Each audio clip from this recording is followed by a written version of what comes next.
Bueno, continuamos con este bloque de conferencias virtuales. En este caso tenemos el honor de recibir a la licenciada Noralía Sormani. Ella es coordinadora del área de teatro para infancias del Instituto de Artes del Espectáculo de Filo UBA. Ella está especializada en teatro para infancias, es una referente en el área, así que siempre es un honor recibirla acá en nuestra casa de estudios. Y hoy nos va a compartir su experiencia alrededor del legado de Hugo Midón, que es un archivo que está constituyendo. Así que bueno, la palabra para Nora, gracias por estar participando y te escuchamos. Bueno, muchas gracias a vos, Germán. Es un placer estar con ustedes y especialmente con vos en esta mesa que nos reúne las temáticas especialmente, ¿no? Entonces me siento muy bien acompañada. Bueno, sí, el legado de Hugo Midón. Queremos contarles algo muy concreto, quiero contarles algo muy concreto, que es que en el mes de febrero de este año 2023, la familia de Hugo Midón, en representación el hijo Julián Midón, ha decidido donar los papeles que su padre, Hugo Midón, este gran actor, teatrista del que después voy a hablar más detalladamente para contarles bien quién es, todos los materiales que él fue juntando en su profesión, me refiero a fotos, programas de mano, premios, grabaciones, manuscritos.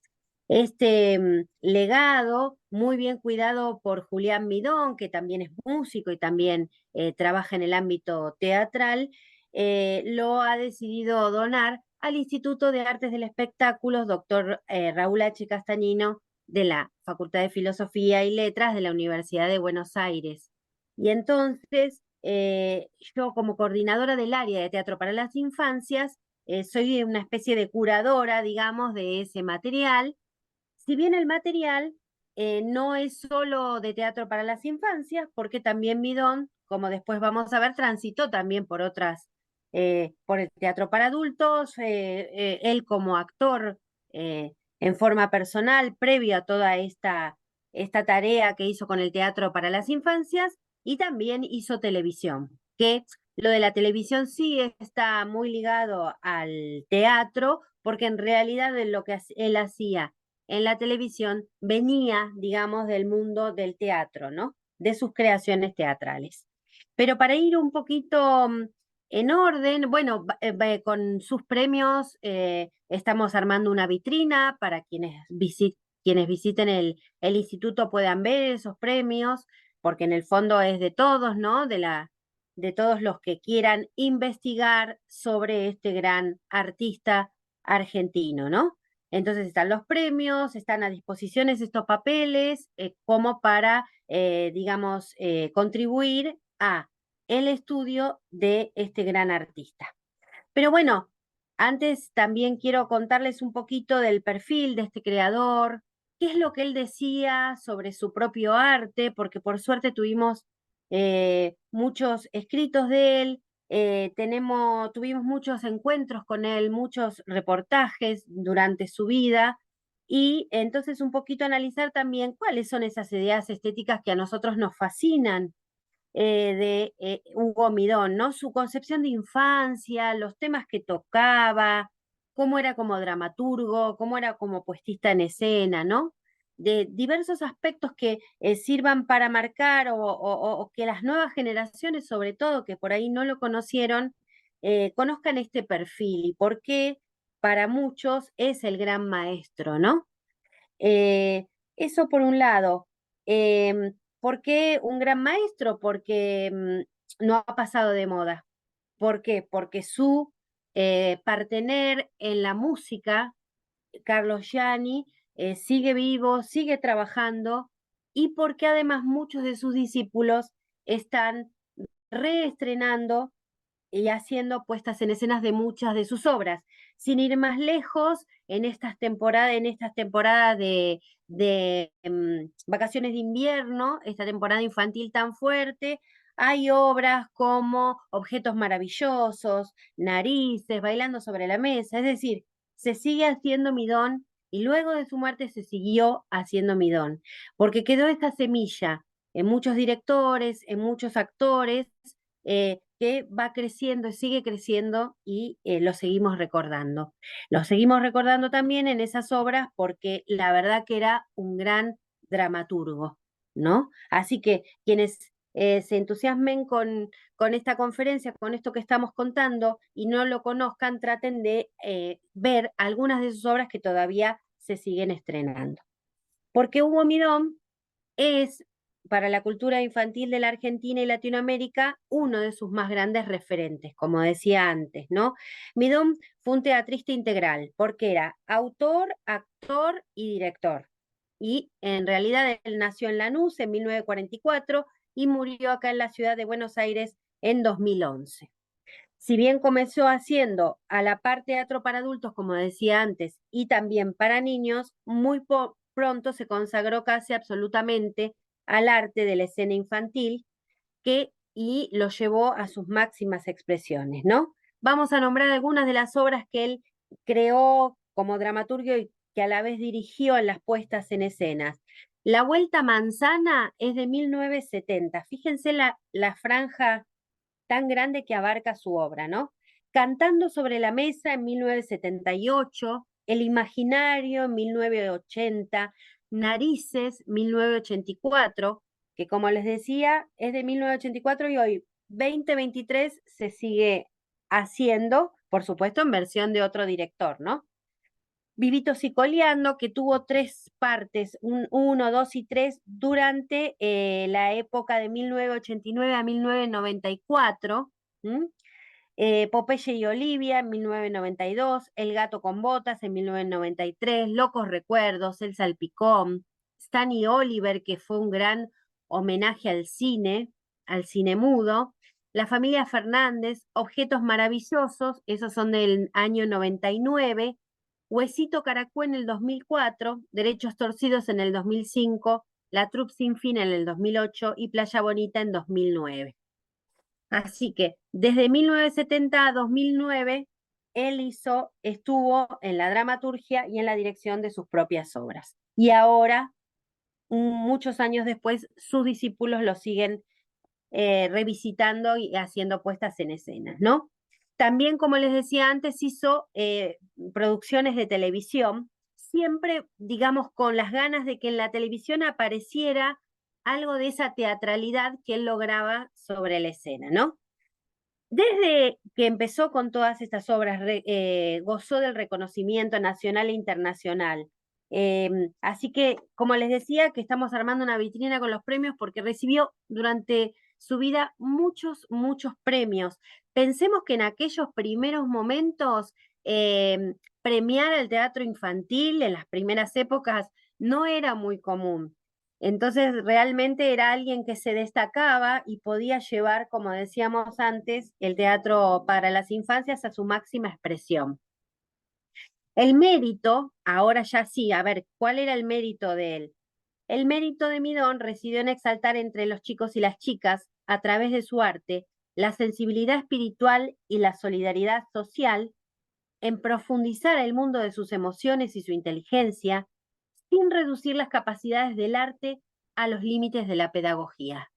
Arte puro, liberado de la pedagogía, esa pedagogía que también en ese momento estaba muy fuerte en el teatro que se pensaba para las infancias. Cuando decimos acá pedagogía sería el teatro al servicio de los valores, al servicio de algo utilitario como me cambio, me visto, cómo tengo que ser, qué tengo que hacer, ¿no? Eh, con también una mirada, bueno, Germán, vos lo sabes mucho más que yo, muy adultocentrista, obviamente, ¿no? En cambio acá era puro arte, pero con mucha sabiduría y mucha observación sobre el público al que se estaba dirigiendo.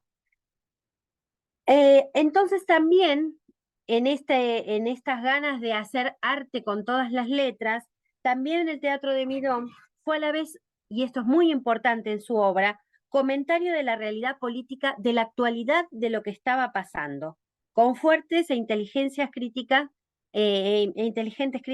a la clase dirigente. Esto es muy importante, estamos hablando de en épocas de Menem, con Huesito Caracú, el tema de la privatización de la electricidad, por qué sí, por qué no, la vida agitada en las grandes ciudades, opuesta a la vida en el campo. Estamos hablando de cacerolazos en una de las versiones de Vivitos y Coleando, ¿no? Estamos hablando también en Stan y Oliver de un gato, no, perdón, en Stan y Oliver no, en El gato con botas, de un gato con botas arribista, ¿no? Que iba en coincidencia con las cuestiones políticas del momento, de los años 90.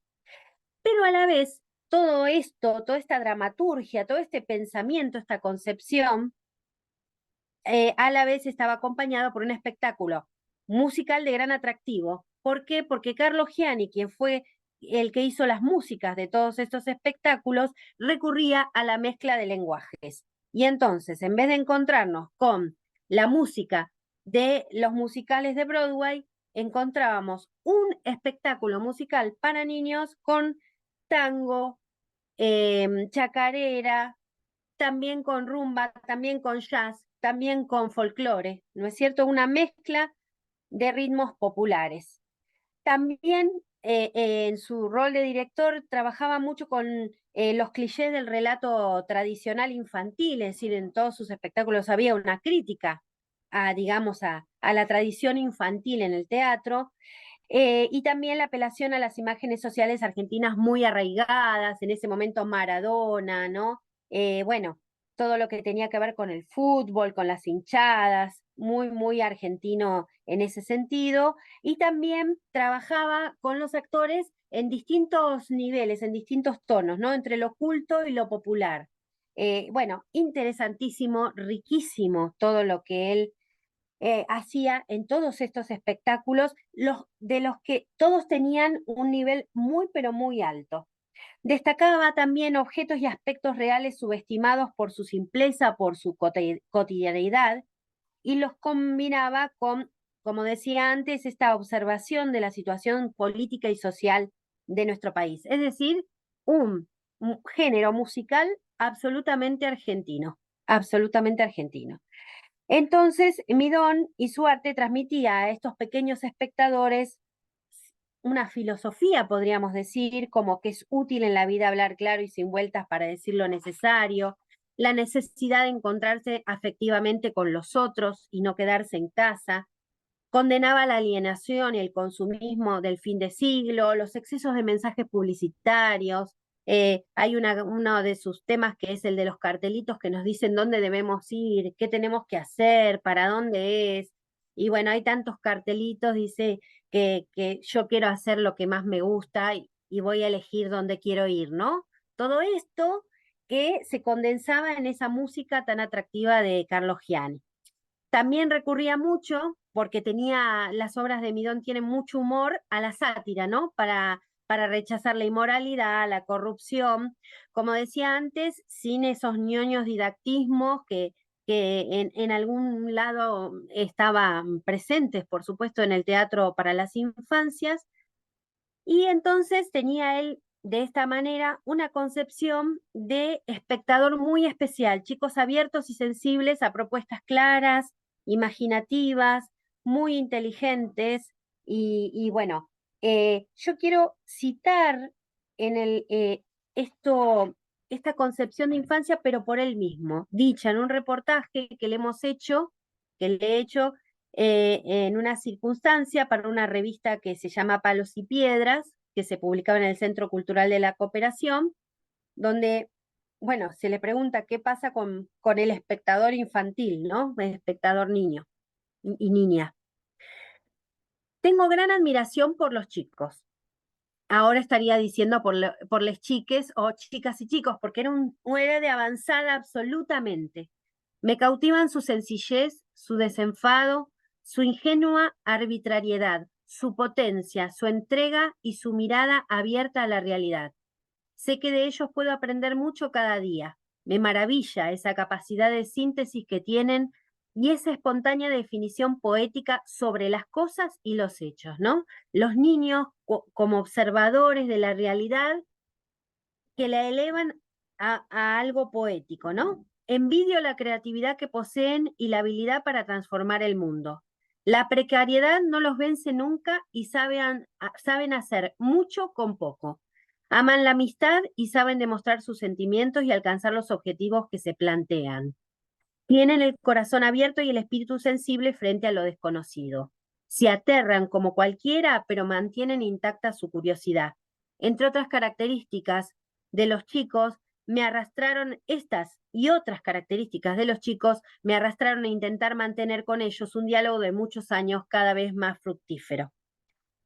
Entonces, bajo esta imagen de quién te va a ir a mirar las obras de teatro, quién va a leer las obras de teatro, se crean estas grandes obras para los chicos, ¿no? Niños con una capacidad afectiva y de inteligencia y una curiosidad muy interesantes. Es verdad que él no solamente dialogaba, digamos, con los chicos, a través de sus obras de teatro, sino que además él iba a sus puestas en escena, los esperaba luego a la salida y charlaba con sus espectadores en ese momento, así muy, muy tranquilamente, sobre qué les había parecido la obra. De hecho, en algún momento, en algunas de las giras, me ha contado él que habían hecho hasta un cuadernillo, pero un cuadernillo con mucha libertad, con tal de que hubiera de alguna manera un diálogo con estos espectadores, ¿no? Eso te quería Pero preguntar yo, eso sí, es lo que justamente, bueno, un poco lo respondiste ya, yo te quería preguntar si entre los papeles que recibiste, si recibiste algún registro personal de él, como un diario, una bitácora, algo, y bueno, un poco ya contestaste de dónde nace su interés, pero ¿cómo eran los procesos creativos? ¿Cómo se encontraba con la obra? ¿Si trabajaba con chiques en ensayos, si iba probando? claro, porque también hay que decir que además él tenía después, con el tiempo, ¿no? En las primeras obras, su escuela llamada Río Plateado, donde ahí también tenía contacto con los chicos, niños en estos casos que querían actuar, actores, o sea que su contacto era cuando iba al espectáculo él y los veía a los niños, pero también cuando trabajaba concretamente con los niños en el tema de la actuación. Así que era su contacto era muy grande. Bueno, ¿cómo trabajaba Hugo Midón? Hugo Midón sí asistía a los ensayos con la obra preparada. Él era un dramaturgo. Si leemos sus obras que se publicaron, algunas, tres de sus obras en este caso, Huesito Caracú, La familia Fernández y Stanley Oliver, que están en este tomo tan lindo que se llama Hugo Midón Teatro 1, publicado por Ediciones de la Flor, eh, eh, él hay un dramaturgo, el mismo Carlos Gianni también, a quien les hemos consultado cómo trabajaban, comenta que él llegaba con una obra, llegaba con muchas ideas ya hechas, todo muy preparado. Pero ¿qué pasaba? También, al ser un director, en las puestas en escena, cuando recurrían o cuando llegaban a las puestas en escena, miraba mucho a los actores, trabajaba mucho con los actores y hacía muchísimos cambios en esa obra original a partir de la puesta en escena. Es decir, también trabajaba sobre el escenario. En ese momento, algunos de los primeros actores eran ya ellos grandes creadores, Roberto Catarineu, Carlos March, Andrea Tenuta, Diego Reinhold, Gustavo Monge. Es decir, eran jovencitos, pero ya eran actores con muchas virtudes. Por lo tanto, en esas puestas en escenas, él reconoce que muchas de las cosas que él llevaba ya dibujadas, por decirlo, o ya escritas, se iban cambiando. Y por otro lado, también comentado por Carlos Gianni, cuando él llegaba con las letras de las canciones ya hechas y lo único que tenía que hacer Carlos era incorporarle la música y por supuesto trabajar sobre la escena con los actores, ¿no? Con respecto a la música. Así que era un proceso bastante colectivo, pero con esa particularidad que él igual llevaba escrita la obra y sus ideas, ¿no? A diferencia de otros procesos que directamente son colectivos y directamente se crean con los artistas en la escena. Así que es muy interesante todo lo que él aportó, lo que él enseñó. Él cuenta esto de la puesta en escena, ¿no? Dice, em, pude cuando él comenta en primera persona, dice que pudo trabajar de manera armónica y creativa porque recurrió a grandes técnicos del espectáculo, ¿no? Grandes artistas del espectáculo. Carlos Giani como compositor, arreglador y director musical. También, por ejemplo, la coreógrafa Doris Petroni, Ricky Pashkus también fue de de su equipo, Alberto Negrini y Héctor Galmete en cuanto a la escenografía, Roberto Traferri en cuanto a la iluminación. Los vestuarios eran ya en esa época y para chicos de Renata Yuyen y Mónica Toschi, es decir, él recurría a grandes especialistas, artistas de las distintas disciplinas porque creía en un teatro para niños de calidad. Él quería también agregar una definición que él da en este reportaje que nos da para la revista Palos y Piedras, donde dice que cada vez hacer una obra fue una aventura hacia lo desconocido. Y hay una definición muy linda que da, que dice, un temblor de cuerpos y sensibilidades navegando en la oscuridad a la búsqueda de puertos insospechados, de orillas vírgenes, de compañías nuevas. Sin estas sensaciones, el teatro acabaría, se envejecería o moriría de frío. Y dice, agradezco todo lo que disfruté, todo lo que me reí, todo lo que caminé junto a los actores y todo lo que aprendí de ellos. Y fundamentalmente a esa colosal experiencia de sacar el alma al unísono y ofrecerla para alegría y conocimiento de los espectadores, ¿no? Es decir, el artista como un donador, digamos, de su alma para los demás.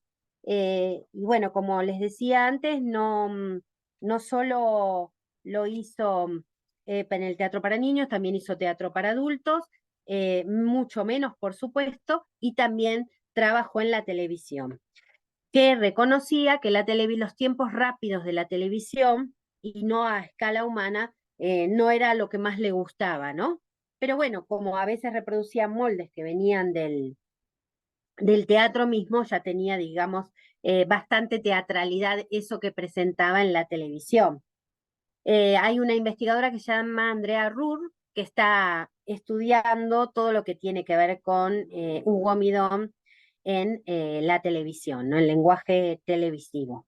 Así que bueno, mucho para decir, Hay pero algo que Germán, te quería preguntar sí, allá para ir sí, cerrando, si dentro del sí. material que recibiste, no sé si lo terminaron de tocar, de visitar, si hay algo que haya producido él en relación a material teórico, material de investigación, o solamente no, digamos, si se ha dedicado más bien a la dramaturgia o a hacer reflexiones, o si hay algún material que no esté publicado, que se pueda publicar.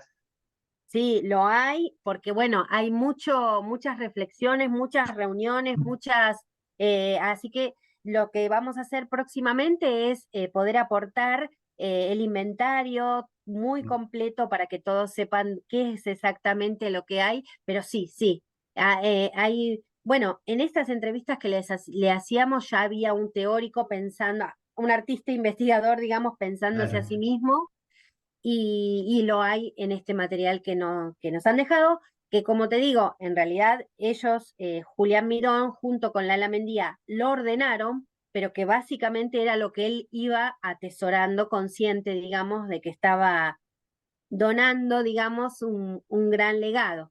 Así que es un orgullo tenerlo en el Instituto de Artes del Espectáculo de la Facultad de Filosofía y Letras de la Universidad de Buenos Aires, pero para todos los universitarios, para todos los artistas que quieran consultar algo sobre la obra de este gran artista. Como te decía, está publicado este libro en Ediciones de la Flor. También el Instituto Nacional del Teatro en Cuadernos de Picadero sacó ¿No? este fascículo que se llama Hugo Midón, escrito por Silvia Canter, que es una gran maestra y una gran discípula de él, y su hijo Julián Midón. Luego están publicadas también en el Instituto Vivito Coleando, están publicadas en algunas canciones también de ellos. Y bueno, hoy por hoy con todo el material visual, la multimedia que muchos también pueden investigar por ahí, Por ejemplo, Paca Paca en estos últimos años hizo como una recreación de Derechos Torcidos, una de sus últimas obras, donde trabajaba como protagonista Oski Guzmán, y entonces el mismo Oski Guzmán fue quien protagonizó en la televisión ese Derechos Torcidos. Ahora, en estos últimos años estuvo en la televisión en Paca Paca, y entonces se puede ver algo de esa gran teatralidad que se vivía ahí en vivo en el teatro, y que bueno, eh, tuvimos la suerte nosotros de poder verlo, pero bueno, ahora también tienen la suerte las nuevas generaciones de ver a sus discípulos tratando de recrear la obra de este gran maestro. Bueno, ahora desde La Plata tenemos en cartel Cantando sobre la mesa por Gastón Marioni. Tal cual, tal cual. Una hermosa obra y bueno, estos directores con ganas de que siga vigente este legado también sobre la escena, ¿no?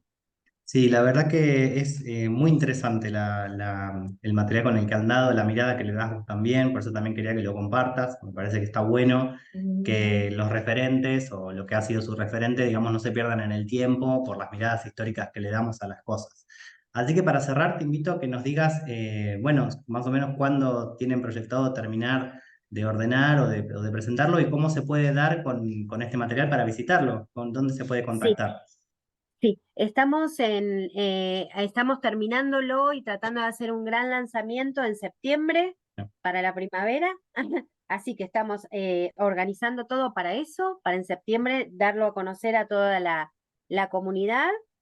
Así que nosotros estamos en 25 de mayo 217 en el microcentro de la Ciudad Autónoma de Buenos Aires, y en el tercer piso.